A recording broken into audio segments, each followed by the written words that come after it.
दोस्तों आज हम इंस्ट्रूमेंटेशन इंटरव्यू के कुछ इम्पोर्टेंट क्वेश्चन आंसर्स देखने वाले हैं।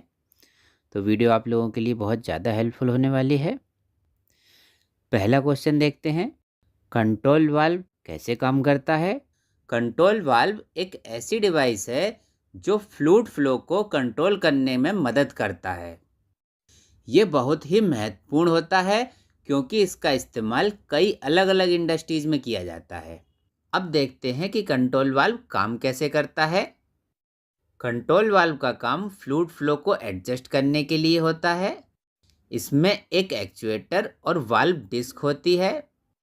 एक्चुएटर वाल्व को ओपन और क्लोज करने के लिए यूज होता है और जो वाल्व डिस्क है वो फ्लूइड फ्लो को रेगुलेट करने के लिए यूज होती है। न्यूमेटिक एक्चुएटर को कंप्रेस्ड एयर से चलाया जाता है। जो कंप्रेसर से एयर आ रही है वो एयर न्यूमेटिक एक्चुएटर को दी जाती है। कंट्रोल वाल्व में न्यूमेटिक एक्चुएटर्स के इस्तेमाल से फ्लूइड फ्लो को प्रिसाइज तरीके से कंट्रोल किया जा सकता है। जब एक्चुएटर को एयर सिग्नल दिया जाता है तो वाल्व ओपन होता है और फ्लूइड फ्लो शुरू हो जाता है। जब एक्चुएटर को एयर सिग्नल नहीं दिया जाता है तब वाल्व क्लोज होता है और फ्लूइड फ्लो बंद हो जाता है। नेक्स्ट क्वेश्चन देखते हैं, कंट्रोल वाल्व के क्या क्या टाइप्स होते हैं। कंट्रोल वाल्व कई प्रकार के होते हैं और हर प्रकार का अपना एक यूनिक काम और उपयोग होता है। चलिए इसके टाइप्स को देखते हैं।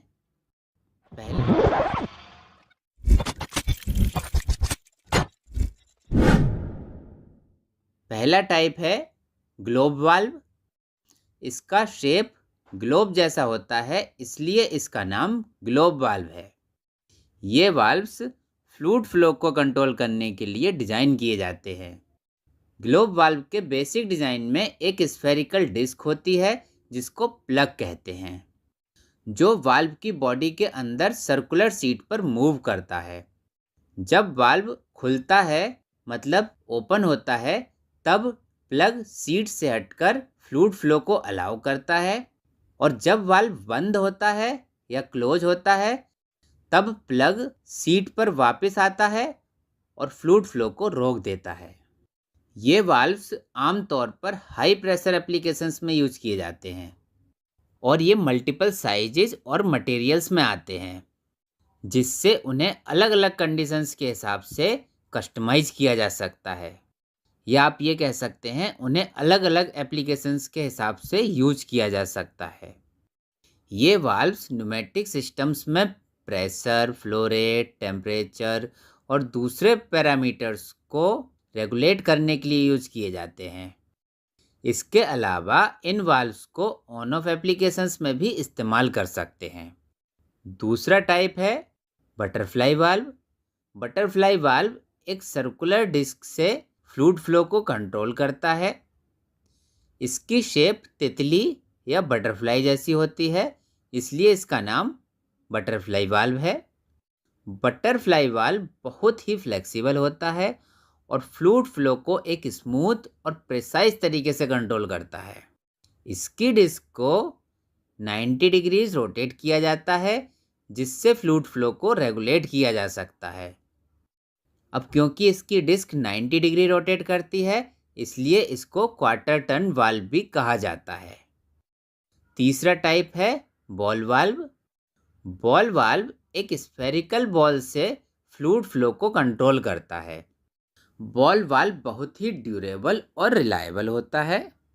इसकी बॉल फ्लूइड फ्लो को बंद या शुरू करने के लिए रोटेट की जाती है, मतलब फ्लूइड फ्लो को पास और स्टॉप करने के लिए बॉल रोटेट करेगी। नेक्स्ट क्वेश्चन देखते हैं, इंस्ट्रूमेंटेशन में प्रेशर मेजरमेंट कैसे किया जाता है। दोस्तों अब हम देखने वाले हैं प्रेशर क्या होता है और कैसे हम इसे मेजर करते हैं। सबसे पहले हम प्रेशर के कंसेप्ट को समझेंगे। प्रेशर एक फिजिकल क्वांटिटी है जो एक फ्लूइड या गैस के पार्टिकल्स के इम्पैक्ट को मेजर करता है। ये किसी टैंक में, पाइपलाइन में या किसी भी क्लोज्ड सिस्टम में होता है। अब आते हैं प्रेशर मेजरमेंट के इंस्ट्रूमेंट्स पर। सबसे कॉमनली यूज होने वाला इंस्ट्रूमेंट है प्रेशर गेज। ये एक ऐसा इंस्ट्रूमेंट होता है जो हमें प्रेशर रीडिंग्स प्रोवाइड करता है।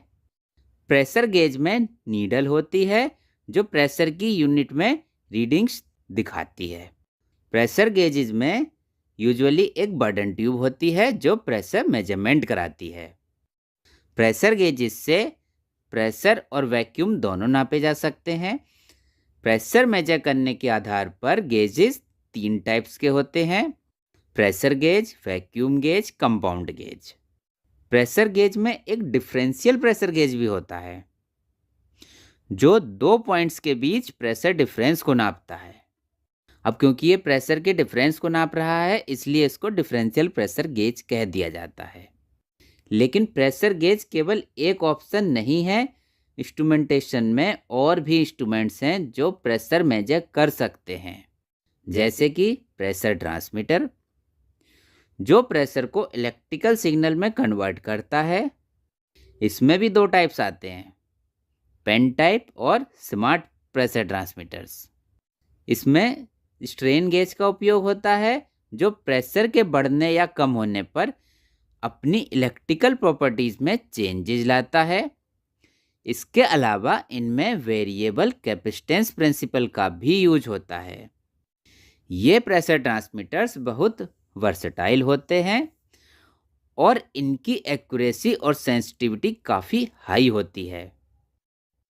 ये इलेक्ट्रिकल सिग्नल को रिमोट लोकेशन तक ट्रांसमिट करते हैं, लेकिन प्रेशर गेज ऐसा नहीं कर सकता। प्रेशर गेज उसकी रीडिंग को ट्रांसमिट नहीं कर सकता। प्रेशर ट्रांसमीटर्स के थ्रू हम प्रेशर रीडिंग्स को मॉनिटर कर सकते हैं और कंट्रोल रूम तक या किसी कंट्रोलर तक पहुंचा सकते हैं। नेक्स्ट ऑप्शन है प्रेशर स्विच। ये ऑन ऑफ कंट्रोल के लिए यूज होता है।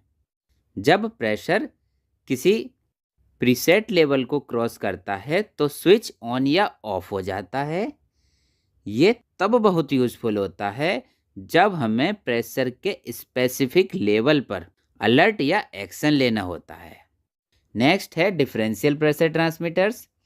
ये ट्रांसमीटर्स 2 जगह के बीच डिफरेंस के प्रेशर को नापते हैं और रीडिंग्स को ट्रांसमिट भी करते हैं। तो दोस्तों ये थे कुछ इंस्ट्रूमेंट्स जिनसे हम प्रेशर मेजर कर सकते हैं। हर इंस्ट्रूमेंट अपने यूनिक फीचर और उसके केसेस के साथ आता है। नेक्स्ट क्वेश्चन देखते हैं। RTD PT100 सेंसर को एक्सप्लेन कीजिए।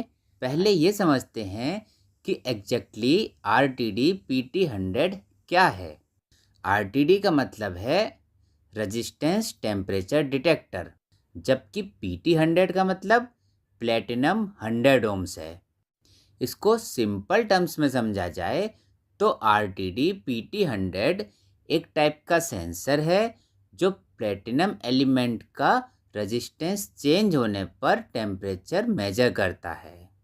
सेंसर का रेजिस्टेंस टेम्परेचर के साथ साथ इंक्रीज होता है और ये रिलेशनशिप हाईली लीनियर होता है, जो इसको प्रिसाइज टेम्परेचर मेजरमेंट के लिए आइडियल चॉइस बनाता है। अब आप सोचेंगे कि प्लेटिनम इन सेंसर्स में क्यों यूज होता है।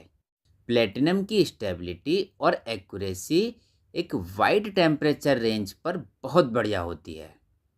यही इनको RTD के लिए प्रेफर्ड चॉइस बनाती है, जिसका रेजिस्टेंस 0 डिग्री सेल्सियस पर 100 ओम्स होता है। इसलिए इनका नाम PT100 पड़ा।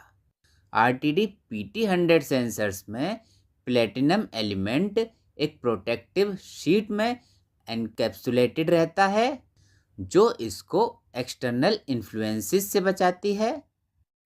यूजुअली प्लेटिनम एलिमेंट एक कॉइल में वाउंड होता है या थिन फिल्म में बना होता है। नेक्स्ट क्वेश्चन देखते हैं। फ्लो मेजरमेंट में कौन कौन से इंस्ट्रूमेंट्स का यूज किया जाता है और कैसे हम उनको यूज करते हैं। तो फ्लो मेजरमेंट में जो इंस्ट्रूमेंट्स यूज होते हैं पहले उनको देख लेते हैं। इसके लिए यूज किया जाता है एक कंट्रोलर का।